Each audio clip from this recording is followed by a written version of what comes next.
everyday witches emerge from the shadows of secrecy.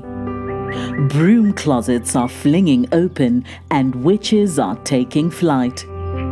Whether you are hiding in your cozy closet or flying with pride, stay for a spell as Witchcasting with Theodora Pendragon and her guests share magical moments, stir the cauldron, and debunk misinformation and misconceptions about paganism, witches, and our wonderful world of magic.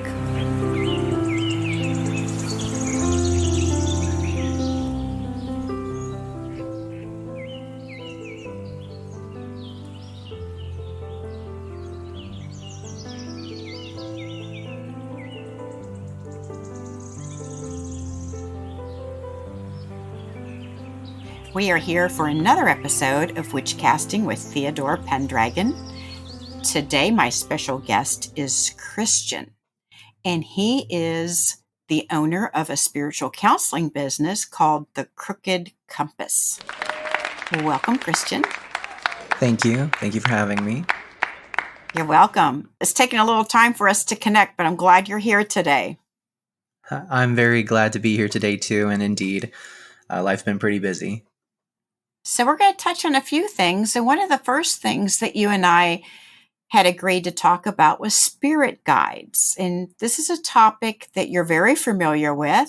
So let's start talking about spirit guides. Spirit guides, for those who do not know, are typically disembodied entities or energies that help the individual navigate through their life, typically through traumas or through events that may be challenging for them. In today's occult and esoteric communities, there is this really big push where everybody has a spirit guide, and then they have multiple spirit guides, and that it's this constant bombardment of my guides, my guides, my guides, my guides. And that's just one thing I wanted to discuss here is how many spirit guides can an individual have at once, and is there too much of a rely on spirit guides instead of taking the reins oneself in making more autonomous decisions? I would love to hear your opinion. Of course, this is your podcast, and then I will give mine on it. But have you noticed that in the circles that we possibly run, this talk of spirit guides? Oh, spirit guides come up in almost every topic. What would you like to say about spirit guides? How many do we have? Is it just one? No, I find that as life goes on, we are more than likely to pick up on several. There's no means that I want to make anyone feel disingenuous for saying about their spirit guides, but from my point of view, that for everybody to have 10, 20, 100 spirit guides at one time is a little bit like a whirlwind to me, that this person must be going through so much at once. And I can't help but feel that people also forget that there are mischievous spirits out there, those who will try to come to you in the guise of a help, but actually be a hindrance. And a lot of people that I've seen just in my personal practice. So I run a business, I run the Crooked Compass, because everyone needs a little direction, that people will come in and they'll start talking about issues that they're having with their lives, and then they bring up spirit guides, because I do practice more on the shamanic side when it comes to my counseling and my healing that I do. And I find it to be not overly jarring, but it makes me raise a brow that these people say, they've been practicing for years, but they don't have the etiquette they need to make sure they're protected, because not all spirits that are presented to you want to help you. That some of them will actively just try to mess with you. The Fae is one that, because they don't act like we act, and the fair folk, the good neighbors, are known for being mischievous. They will mess with us because they could find enjoyment out of it, or we may have upset them somehow. So back to the point is that people can have multiple spirit guides, no doubt. You could have your ancestors. You could have, if you work with the Goetia, or if you work with angels, I'm more than sure then there will be a an in-between there to help guide you. So yes, you can have multiple spirit guides, but I find in today's society, at least when I have clients come to me and people that I meet talking about them, they talk about 10, 15 at a time. And I am like, what? Like, I don't want to be invasive, but I'm like, what is going on that you need 15? And then they're going back and forth. I'm like, are you okay? Have you cleansed properly? Are you warding yourself properly? But you can have more than one spirit guide, definitely. I feel that a person at any point in time of day will have between 2 and 4, because you have your ancestors that'll come through, and like when you have those random memories of them that pop out of nowhere, if you get that chill or if you get like that really strong intuition, spirits can be guiding us all over. But I find it to be very alarming if you have 10 or more on you at once. So what you're saying is that we don't have a committee of spirit guides at one time. Not actively acting on us. I do think that if we're going to look at it, like there could be like a board of them that they have all come together for you, or you've invited them. So I do believe you will have a committee, but all of them to speak at once and to be actively present at once is a bit overstimulating for an individual, because just like sitting in a room and you have 10 people talking at once and you're trying to listen to each of them, the message will not come clear. You have to give each of them their time. Now you can listen to about like 2 people, you can go back and forth. Some things can get blurred, but it's like the game of telephone. One is saying one thing, but it's coming out as another. So like I said, like everybody's practice is different, but I as a human and I as a healer will have to say that you're going to have to like step back and have at least one of them talk, just one at a time, to get you the message. Not like, oh, I hear my guides all over, they're pointing me here, here, and here. And I'm like, well, then you're going northeast and southeast at the same time, and I don't know how you're going to get to the west. But I just want everybody to feel healthy with it. What you're saying is if there is a committee of guides, one must cleanse themselves. Well, I feel like regular cleansing is something that everybody should do, because spirits don't belong to the physical plane as we do. And from my experience in my field is that even our guides will drain from us. They need our energy to help keep them here, or if they have an anchor or something that they could be bound to, a totem or a memento,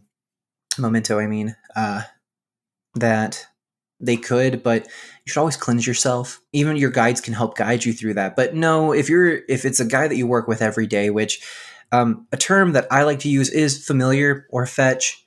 I don't often use spirit guides for myself because I don't typically ask the spirits for direction for me.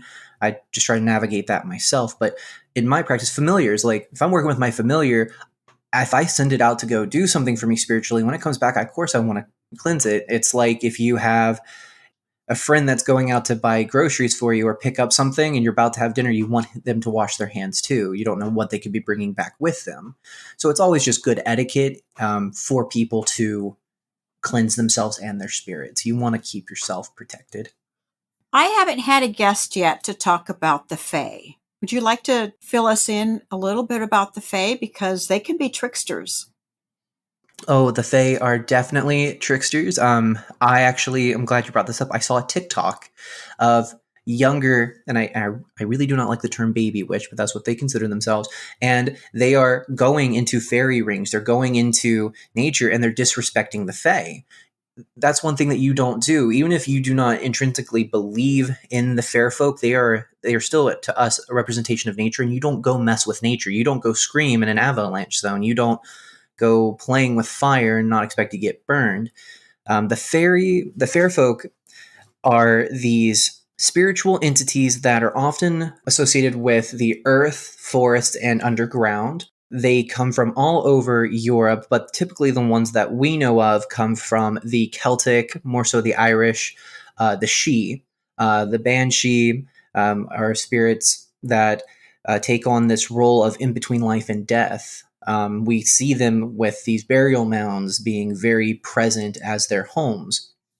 Fairies, there actually is a distinction that people have with who rules over the Fae and where they actually live. Scotland, there's Elfheim, the Fairy Queen. You also have works from Shakespeare, which you have Queen Titania and King Oberon. The Fae themselves are entities that are foreign to us, and they are not like us. What we do, they do not like. They're very much against iron. Iron is a great way to repel if you're having fairy onslaught, but they are the personification of the chaos, the unknown, and the forces of nature, is how I would describe them. They're very powerful beings. What have you seen on TikTok where people are being disrespectful to the Fae? So this was about a year ago that I saw. This one really bugged me. It was this one that they're saying they're going to curse the Fae because they had things that were just going missing. You don't threaten to go with a force that you cannot fathom. They're not Tinkerbell, which I think Tinkerbell actually is a pretty good representation of the jealousy of the Fae, but they're not these small sprites. These are forces that have no issue ruining your life. They're fickle, and that's the beauty about them, that they go from one extreme to the other. They'll go from summer to dead of winter. Very few will you get them in these transitional periods where they're mellow. That you don't make a threat to a force that, oh, I'm getting goosebumps. You don't make a threat to that level of an unknown variable. And I don't know why they never gave an explanation beyond this things were going missing. And it strikes me. And then this was also around the same time people say they were going to curse the moon. Like, there's this really weird like push in the younger occult community that think, oh, I practice magic, I must be powerful. That's not a lesson that magic is. Magic doesn't make you powerful. It can make you more vulnerable to things because you're expending your energies. And also you're going to be ostracized by the community as a whole, both the mundane and the magical. There are these forces beyond yourself. So I think when it comes to the Fae and magic in general, humble yourself because you don't know what they know. And we know very little about the Fae. I've worked with some of the Fae, especially when it comes to apple trees. There's an apple tree in my grandmother's yard. I left offerings. I think the Fae came because there was a white deer that came there and ate the little offerings from the apples that I left. So their nature, you can never put a collar on nature. You cannot control nature. Nature can be merciful or it can be cruel. So I think that's a lesson that a lot of young people still need to learn. Let's talk a little bit about eclectic witchery. This is also a topic that you like to talk about. So let's talk about appropriation or spiritual expression. Yes. So the reason why I bring this up is that I am working on my degree in cultural anthropology, and this is a field that I am constantly being put in the middle of the term appropriation. And is it bad? Is it good? What is appropriation? And the thing is, you have cultures that will come together, whether it's through conflict or whether it's through working together, and there will typically be a dominant and there will be a more recessive culture, and the dominant will take from it as these cultural influences fuse together. And when I was looking at that, I was like, that reminds me of eclectic witchcraft. You're cherry picking what you want. And I also see in a lot of, and I don't want to get into politics here, so I'm going to remove myself from that, but I do see people saying that they're like, oh no, appropriation is bad, but I'm an eclectic witch. And I'm like, where does the morality fall there? Because you're destroying a tradition to pick what you want from it, and then you're blending it with another tradition that has nothing to do with it. And I find myself more of a traditionalist. I really think that tradition is something that will evolve and grow over time. But I feel like to be eclectic is a verge of morally gray from my academic point of view. My spiritual one, I think it's been very much ingrained into at least me and my generation of witches and occultists that you have to do what makes you feel good. You have to do what you feel is right for your spirit. And I'm like, but at what cost? Like, what are we giving up? Because the more that we take away and then we build our own tradition on, the more that the foundations get blurred. I have seen people take the Egyptian pantheon, the Norse pantheon, blend them together, and they're like, oh, these are the same. I'm like, well, are they? Like, I'm not to disrespect anyone's spiritual belief, but it's not a disrespect to ask questions. And it's, how are you putting these god forces together? Yeah, sure, you can see some overlap because humans find personification and they like to reflect and project and have it back on them. But where is the line that you don't see yourself as destroying something to build something new? And that's life. But I do have a hard time when it comes to eclectic witchcraft or eclectic practices. It's that is getting more honor and respect than the traditions that came beforehand to give them something to pick from, if that makes sense. You said you're traditional. I find myself more on the traditional line. When it comes to my practice, I do my best to find historic and folkloric accounts. And so in traditional witchcraft, we don't have everything that they had in the past. We only have documentation, which even then is circumstantial at best, because during these witch trials, you more than likely you were tortured, so you were going to confess to anything to get the torture to stop. But we do also have records of folk practices that these people had, and so we try to replicate it and try to keep it as authentic as possible. Of course, you also have family traditions that are passed down. So I find that traditional witchcraft follows more of the theme of don't pull so much from the external when you have a rich bed here. Look at what's around you, from blowing out candles to if a broom falls over, an uninvited guest is coming. There's a lot of magic in the mundane that's been encoded into our practice. Of course, that's not saying that traditionalism is better than the more a neo form of magic. It's not. Everyone's called to what they want to be called to and what they feel. But I myself, being in the history department, being in the anthropological field, I'm drawn to more of like, oh, look, well, this is what my ancestors did, or these are what these people that led to me being who I am did, and I want to feel that, and I feel drawn to it. So I guess if I'm looking at it, I want my roots to run deeper than my branches to reach higher. I'm trying to find things here in the now instead of trying to reach up and grasp something that I'm not sure I can ever get to. As a witch, which season or holiday do you feel most witchy? I feel most witchy at late fall and throughout winter. Winter is really much my season of the witch. As time progressed onward, I fell out of love with Halloween and the spooky season. I just don't feel it. It's just another holiday. Of course, I have my rituals that I do on Samhain, and I'm like, okay, I'm doing this. I'm still in love with working with my spirits, but the season itself doesn't feel it for me. I feel that winter when it's cold, it's dark, and you have to go inward, and you have to make sure your homes are warm and that your house spirits are working hard to protect you, and you're working hard to protect them. That's where it fits for me. What about you? How do you feel with the season of the witch? I get most of my energy in late fall and early winter. I actually do like the longer nights and the shorter days. Same. I'm very. There's something just. That's when this is a big joke. Oh, the veil is getting thin. I'm sure. That's when I actually feel the veil is getting thin. Like there's not much light out there. We're pushed into this darker time of the year, and also I think that does so much to the mind, to the psyche, that you're not having as much vitamin D as you could, and you have to be very self-reliant. You need other things to give you happiness, to keep you going, and that right there is something magical itself, because that's when you really find out who your friends are, who's really going to be there for you. But it also reminds that it is a time of death. We're no longer in the dying stage, we're in the dead stage, and this is the time of the dead, that we have to embrace it and keep living and being the fire within. And we can't forget that. Christian, you consider yourself neurodivergent. Is that correct?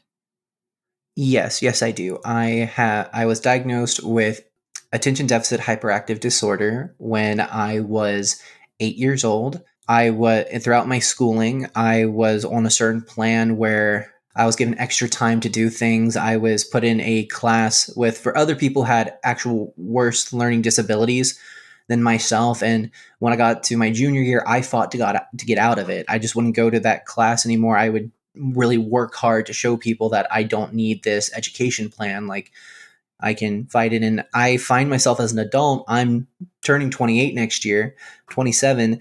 I'm realizing, okay, I'm stimming right now. I can feel it. And my mind is not that I can't focus. I'm focusing on too much, and I have to cut out the excess, and I have to move forward. And so, yes. And there's all other things that align with my ADHD that I find myself doing. I'm non-medicated right now. I'm trying to like see if I can't get any better, then I will go to get medication for myself. But I do consider myself neurodivergent. How does this help or hinder your connection to the magical self or spirits? So I think that neurodivergency is a help, not a hinder. Well, at least in my case, I can't speak for autism. I can't speak for anybody else on a different spectrum or on my spectrum. But I feel that's one thing that makes me connect to other people in my field of work. People that had coworkers in this field, we've all we're like, oh, we have very similar diagnoses. There has to be something there that's connecting us. And I feel because of my ADHD, I'm able to take in a lot of information.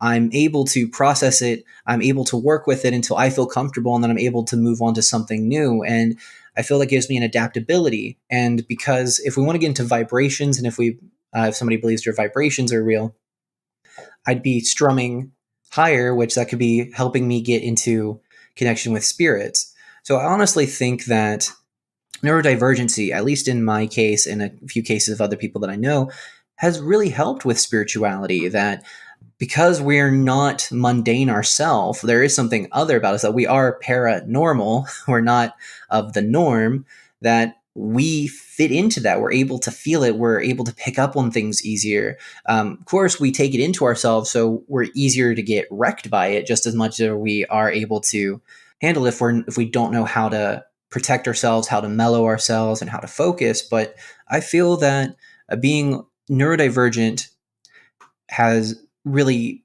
makes it easier to fall into the magical because we're already operating different than the norm. And how does that help you with your clients when you do readings? That's a really great question. So when I'm with my clients and I'm doing readings, one, I let them pick whatever they want. So if it's with cards, there's just something that, because I'm focusing on so many things, that I don't know if it's just a really weird feeling, because I feel like I'm stimming when I'm doing it, that I can actually feel myself get into a different mindset. My heart starts to flutter. I'm starting to get shaky. I want to fidget, but I'm able to focus that into the reading, and then it just all comes out like however I'm feeling. I don't know if the ADHD motor mouth just kicks in and it just pours out the information that I'm receiving from the cards or from the spirits or even from them. It's everything is being channeled through me like a lightning rod, if that makes sense. All right, you mentioned that you do card readings. If I'm a good guesser, being on the spectrum, you probably learned the cards very quickly. Yes. Can you tell us that process and how you learned the tarot cards? So, okay. How I learned the tarot, I feel, is atypical, is that I just picked them up. And of course, I looked at the art. The art, you always look at the art style. Love Rider Waite, it is classic, but tarot is known for their broad spectrum of art. And I just started getting emotions. Like they start like, and that's how art's supposed to. It's supposed to make you feel something, and it's supposed to tell a story. And that's how I started reading them. I'd put them out there, and I would have somebody flip them, and then I would feel something, and I'd say what I would feel, and it was accurate. But I was like, I want to be more authentic to it, so I started learning it like it was a game. I had to make it engaging that way for my brain, and the tarot did start off as a card game. I learned the major arcana first because that is an oracle deck all on its own. You can use that to give readings. You don't need the other suits if you're just doing basic readings. And then it started to build from that. It's something that really got on quickly. I'm also competitive, not overly so, but once I get in my mind, I'm like, I have to do this. And so it triggered that part of me, and triggered in a good way, not as in like it frazzled me or caused me to feel anything negative. But it really did, it lit a fire within me. and it felt welcoming. Like, what's bad is that I can't read myself. Well, that's a little, you can't really be too objective with yourself, I have found. Exactly. That's how I felt. So like part of me is like, I can't read it. Like it doesn't make sense. Like the dyslexia kicks in, but also I'm like, am I hearing what I want to hear? Am I just telling myself what I don't want to hear? And so I often stay away from with the tarot. The runes are a bit different. I just keep it yes or no, and I'll just pull a rune. And if it's positive, I'm like, okay. I feel the runes are a little bit more indifferent, where a tarot, I can read it 100,000 ways in one card. But I just, it picked up really fast. It felt really strong connection. Divination has been my greatest asset and a skill, I would like to say. How do you think being neurodivergent has helped you with your spiritual counseling, more so than maybe someone who's neurotypical? Well, that's really hard. Like, because I'm not neurotypical itself, that I can't say how mine would help or hinder me in it. I do know that I have a lot of empathy. That's one sign that I want to make people feel secure. I want to make sure people understand that, even from a professional standpoint, which I know there's a line and I do not cross, that they can feel comfortable around me. And I feel that's a part of anything when counseling someone. You want them to feel secure. You want them to know that you care, but you don't you're not overly invested where you're getting nosy. And I find myself that I think through my neurodivergency and wanting to make everyone feel comfortable, that, and I've had people come and say, oh, you just seem very nice, you have a warmth about you, that I've been to other readers and they just feel like, oh, I just want your money. Well, I just don't want your money. I want you to know that you can come back to me. Business is business. Yes, I want your money, but that's not my end all be all here. I want to make sure that you feel comfortable. I want to make sure that you get better. And I think the neurodivergency is that I know what it's like to feel uncomfortable. I'll focus on it and I will hyperfixate on it. I don't want somebody else to feel that. So I guess I will say that it makes me more conscious of how to make people feel at peace around me, because I do not fare well when overstimulated with feeling uncomfortable. Like I'll typically just leave. I won't say anything. I'll just go because I have to get myself out of it. And I don't want anyone to feel like that with me. I want them to know that if they want to go, they can go. If they want to stay, well, have some tea. Let's talk. So I feel like maybe that's given me a little bit of advantage with my clients and in the field that I work. Have you been wanting to ride your broom like you stole it, rather than hiding in the shadows? Theodora Pendragon is here to help your magic shine, whether you want to show the world your subtle sparkle, or you really want to light your fire.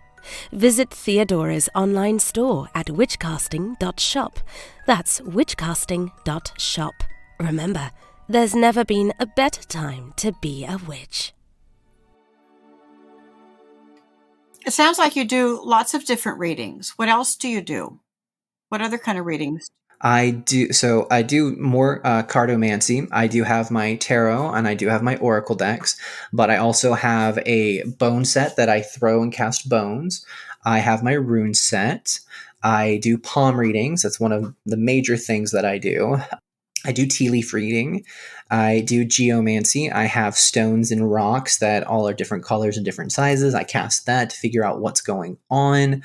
I also do smoke reading, where I will have my client give me a little strand of their hair, and I'll wrap it around some of the herbs that I burn. And as the smoke goes up and I look at the details in the smoke and how they swirl, where they go, it helps me figure out what's going on. I do trance work, but I don't do that too often. That takes a lot out of me, and it takes a lot to get into that trance.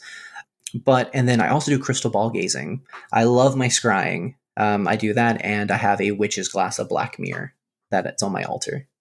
And all these tools of divination, you do future casting. So I do predict the future from time to time. I typically, and it's always in a situation where somebody is challenging me, which is fine. People are allowed to challenge me, but it's normally family. And the last time that I predicted the future, and it came to be, a few people did die. The deaths that I predicted did happen, and the person I said that would live did live. And it really cemented on at least that person in my family, because it was revolved around them. It was me crystal ball gazing, because there's still this backlash where I'm from that you're the devil. Your demons are talking to you. There's nothing good there. And I'm like, well, that's what you believe in it. So they're like, well, if you know the future, what's this? What's this? And so I predicted the future. I had said in 2 weeks' time, when I'm gone, a red truck will come up. There will be so many boys in the front, and you'll be the last to get in. If you do, there will be 4 crosses on the side of the road by February. If you get out and you stay home, only 3 will pass away and 1 will be forever changed. And my cousin, 2 weeks after I left, a red truck pulled up. It was his friends. They wanted to go partying. He said, I did not get in. Sadly, the boys, when they were coming home from partying, came around a turn too fast. 3 did die, and 1 was paralyzed from the neck down. Oh, that gives me goosebumps. And you saw it. It was something. And I saw, down to the detail. I told him where the curve was going to be, how they're going to do it. And there are 3 crosses still, 3 white crosses on the side of the road where those boys died. It really pushes me to have to reflect, like, did I actually see that? I know I saw it, but how can I rationalize this? Because that's the part, like, there's still part of me that is human. I will try to rationalize. I'm like, am I just lucky? Did I just guess everything? And then I'm like, if I'm that lucky, why have I not won the lottery? And you're not supposed to. Exactly. It's like, you can have, Christian, I believe this is your calling. And I do, and I've, knock on wood, I've never given a false reading. And in my business, I offer a full refund. If you show me where I was wrong, you pay for what you get. And so I'll give the money back and a written apology. Knock on wood, I've never had to do that. But divination has always called to me. It has always been where I felt my most secure at with my practice. That I know at the end of the day, if everything else was taken from me, I couldn't communicate, I couldn't do spell work. If I was bound from everything, I know I could still do divination. That has been my calling. But at times it gets real stark about how each divination is different, but how accurate they can be. And then it hurts me to go to fakes.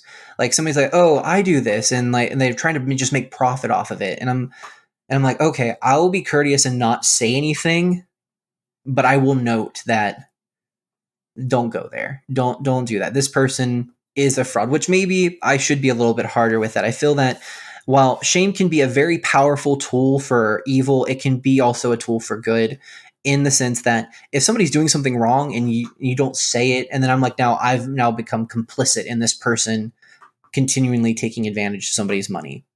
But then again, I'm like, I'm a customer. I should always have that sense of skepticism when I go to it. So I'm like, where's my responsibility here? In my field, do I have a professional responsibility to say to someone, stop, you're giving us a bad name? Or should I be the customer and be like, well, I took the gamble, you have my money? That's something that's really hard for me to digest.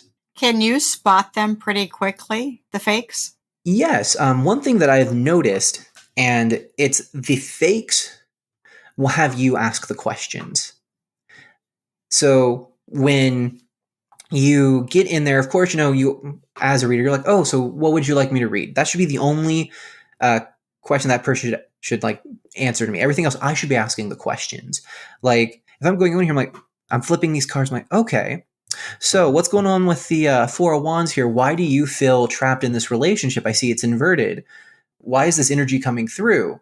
But a fake will be like, you flip and they're like, oh, what does this mean? Well, I'm feeling like this. How can I go with that? So the table would be reversed, is that the client is giving so much information.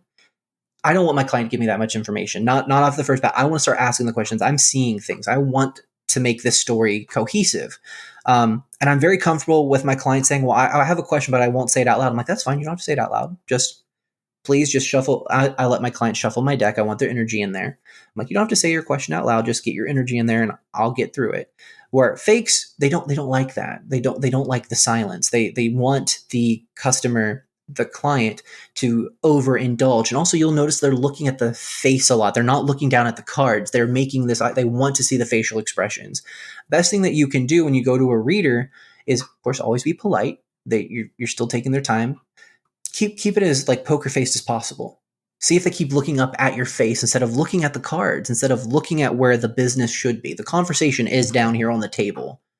Up here is just extra, if that makes sense. That's how I've come to determine where I'm like, well, at least when it comes to card reading. Your business is the Crooked Compass. Do you usually see people in person, or do you offer your spiritual counseling services remotely? Both. So I do not have the storefront right now. The Crooked Compass I run is in West Virginia. So I split my year. I typically spend my summer and then part of winter in West Virginia, and I spend the rest of the time here in Texas. When I'm up in West Virginia, you can call me through on here if that's easier. I can do readings remotely, or we can meet up. More than most people want me to go to them, or we meet up in a third party location because I want everyone to feel comfortable. If you're not comfortable with me coming to your home, that's perfectly fine. We'll go for coffee, we'll go for tea, we'll go meet out in the park, or if it's too cold or anything, like there's other places that we can go. But during the summer, I actually I go to these events and markets, and I have my stall. It was so nice. I got so much support back there that this is my first year there. I actually had to get a business license to do this there. That's why I started the Crooked Compass, to go to these events. And I was the only reader. And so if you wanted to get a reading from somebody, you would have to travel 3.5 hours to the east or 2.5 hours to the north. There was nobody in my area that did it publicly. And I got so much support. I still got some hate. Of course, you always have that, but I take that as a badge of pride. They're still talking about me. So many people, they just came out and they're like, "Oh, thank you. You've helped me. You've done this. I'm so glad to see that I'm not the only person here." And so a lot of people started inviting me to their homes after that. Like they're like, "Oh, please, we're so happy that you're here." Made good friends. So I do remote, I do in person, third party. You can even hire me for parties itself. Oh, so people can hire you for parties. Yes. So during the spooky season, people have hired me to do seances. People have hired me just to be the reader in the corner. They've hired me to do my services. Also, people hire me during different weeks to do cleansings on their home. Sometimes it's monthly, sometimes it's bi-weekly. I'm here for everyone. I pride myself on being the most affordable around too. My highest reading cost $40. My lowest reading cost $5. Anyone and everyone can get a reading from me. My cleansings for a person are below $20, and my cleansings for a house is below $40. So in the market today, and no hate to anybody, you value your time, you value what you want, and you go after the clientele that you want. For me, I'm a folk witch. I'm not here to get rich off my business. I'm here. Yes, I would just like money for gas if I'm traveling, but I'm here so anybody knows that there is somebody they can turn to, that they can work with me and I can work with them. I'm here for the common person. I'm not here to try to reach too high for myself. I want everyone to know that even with my free one cards that I do, that anyone can get a reading from me. Anyone can come here and get a little bit of direction from the Crooked Compass. How can we find you online? Online, I have another business that I run here in Texas. It's called Mystic Tide Spiritual Counseling and Services. You can find me on Instagram with that, mystic.tide.services. Same with Facebook. The Crooked Compass, we're in the works of trying to get more Facebook pages and a Instagram account with that, where I'm hopefully trying to blend the two companies together, because trying to run two, if I can just get one, but because they're in two different states, it's hard. But yeah, so you can find me under mystic.tide.services on Instagram. You can also find me on Facebook with that in the Crooked Compass. I will be linking in there too. Just been a lot to try to handle too. Why do you have two different businesses offering the same service? So one is in West Virginia. The other one is here in Texas. So the Mystic Tide, I started here in Texas itself, so I have to do taxes for it here. And then when I do my taxes for West Virginia, so hopefully, when I decide where I'm going to stay, if I'm going to stay here in Texas, I'll just make Mystic Tide here and blend it. I'll keep Mystic Tide here and blend it with the Crooked Compass here. So I only had to do taxes 1 year. But if I decide to go to West Virginia, I'm going to, in the business here, start it up there and blend them together. I wanted to do just Mystic Tide, But West Virginia was like, no, you have to have your own business license for here. You have to go. And so I was forced to make another one if I wanted to do events. And I was like, okay. So I had to deal with what I had to deal with. But my prices are the same on both. There's no disparity between them, just about 1,400 miles. Christian, we have so much to talk about, and I just feel that there's even more that you could talk about. You're very interesting. We'll have to do another episode, but today we're running out of time. Would you like to come back again? Yes, I would absolutely adore coming back. Thank you so much for giving me the opportunity to be here for this. It was so amazing. I hope that you enjoyed it. I hope those who are listening enjoyed it too. Thank you, Christian, and blessed be until next time. Blessed be to you too.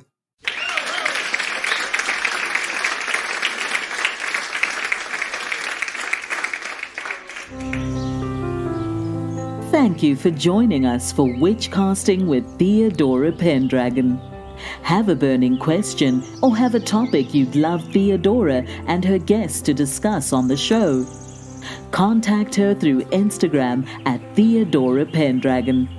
If you enjoyed this episode, make sure to subscribe so you don't miss the next one. And help us spread the word by leaving us a rating and review and sharing it with your friends. See you next time, and may your magic always shine.